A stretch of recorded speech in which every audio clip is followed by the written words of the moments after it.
Hello guys, আসসালামু আলাইকুম। আজকে আপনাদের সাথে একটা ইউনিক টেকনিক শেয়ার করব, যার মাধ্যমে আপনারা সহজেই ফাংশনগুলোর ইন্টিগ্রেশন বের করবেন ক্যালকুলেটরের সাহায্যে।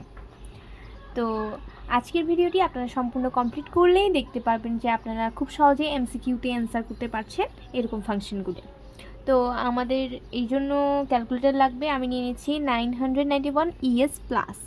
EX প্লাসও আপনারা ইউজ করতে পারেন, বাট আমার কাছে ES প্লাস আছে, আমি ওইটা ইউজ করছি।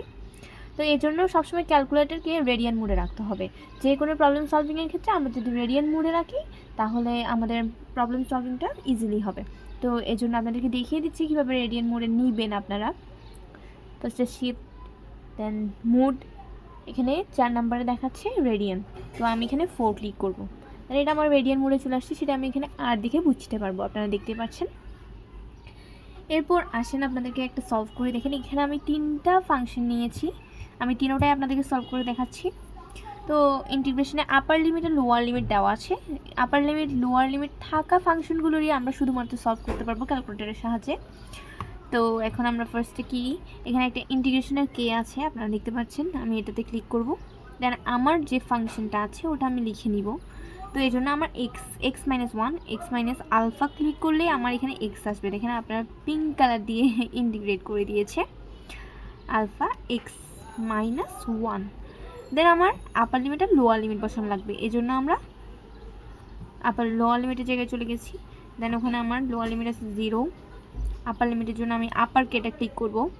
এই যে এখন আমি 1 দিব, দেন আমি ইকুয়াল সাইন দিব।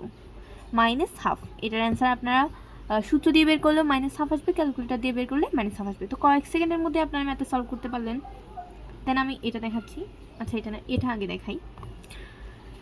ইন্টিগ্রেশন সাইন, দেন ই শিফট ই এক্স স্কয়ার।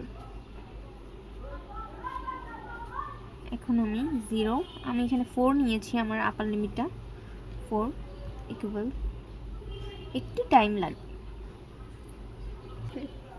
এই যে আমাদের মানটা চলে এসেছে, এটা আমাদের দশমিকে মান এসেছে। আপনারা এমসিকিউ অপশনগুলো যদি ক্যালকুলেটরে বসিয়ে বারবার চেক করতে থাকেন তাহলে দেখবেন অ্যান্সার মিলে যাচ্ছে। এরপর আমি এটা করে দেখাচ্ছি। এখানে এক্স স্কয়ার লাগবে আমার, এক্স স্কয়ার মাইনাস 3। এখানে আমি লোয়ার লিমিট 0, আপার লিমিট, এগুলো আমার ইচ্ছা মতো আমি ফাংশন দিয়েছি। আপনাদের কোয়েশ্চেনে যেটা থাকবে আপনারা সেটা দিয়ে সলভ করতে, এটার মান আসবে হচ্ছে 0। ঠিক আছে, আশা করি আপনারা সকলেই বুঝতে পেরেছেন। তো আপনাদের কাছে একটাই রিকোয়েস্ট, আমার ভিডিও যদি আপনাদের হেল্পফুল হয় তাহলে অবশ্যই আমার চ্যানেলে একটা লাইক এবং সাবস্ক্রাইব করে দিবেন, এবং যাতে আমি আরও বেশি ইন্সপায়ার হয়ে আরও ভালো ভালো ভিডিও আপনাদেরকে দিতে পারি। আসসালামু আলাইকুম।